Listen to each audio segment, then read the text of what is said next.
আমার জীবনের বিনিময়ে 280 টাকা ভাড়া হয়। হাজার হাজার চাষি ভাইরা তারা উপকার পাবে। রোদ্রের মধ্যে বসে আছি আমরা, যারা চাষি আমাদের অতিরিক্ত ভাড়া আদায় করতেছে। এই ভাড়াটা কমানোর জন্য এবং 280 টাকা ভাড়ার জন্য আমরা এখানে বসে আছি রোদ্রে, যাতে 280 টাকা ভাড়াটা নির্ধারিত সময় এটা করা হয়। আমি আমার জীবনটা তো রাজি আছি, আমার জীবনের বিনিময়ে 280 টাকা ভাড়া হয়, আমাদের তাতে খুশি।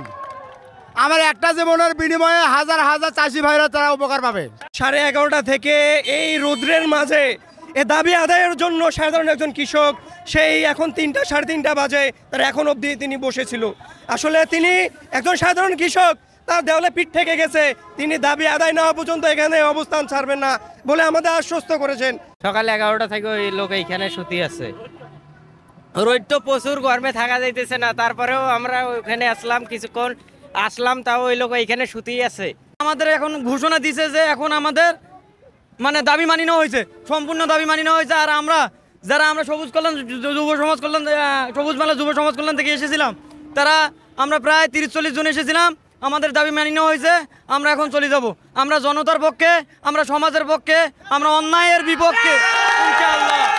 যারা স্টোর মালিক আছে, গত বছর যে ভাড়াটা ছিল 230 থেকে 250 টাকা, তারা এটা নিজেদের ইচ্ছা মতো 380 থেকে 400 টাকা পর্যন্ত করে নিয়েছে।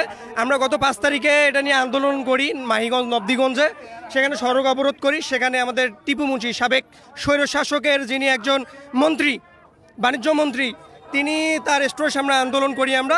আমাদের একটা আশ্বাস দেওয়া হয় যে তারা দাবি মেনে নিবে, কিন্তু তারা আসলে দাবিটা আমাদের মেনে নেয়নি। সাবেক স্বৈরশাসক খুনি শেখ হাসিনা, রক্ত পিপাসু শেখ হাসিনা এবং তার যারা দোসর স্টোর মালিক আছে, এরা হচ্ছে কৃষকের রক্ত চুষে খাচ্ছে। এরা কৃষকের রক্ত চুষে খাচ্ছে।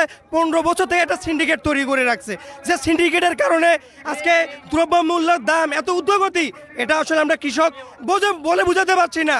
আজকে তারা স্টোরের ভাড়া বৃদ্ধি করছে, এটা একটা প্রভাব আজকে কাঁচা বাজারে পড়তেছে, কারণ আমরা কিছু করতে পারছি না, আমাদের দেওয়ালে পিঠ থেকে গেছে। তারা নিজেদের মতো করে ভাড়া বৃদ্ধি করতেছে, আমাদের সঙ্গে কোনো ধরনের আলোচনা করতেছে না। তাই আমরা আজকে পুরো কৃষক সমাজ শান্তিপূর্ণভাবে আজকে এই রাস্তা অবরোধ করেছি।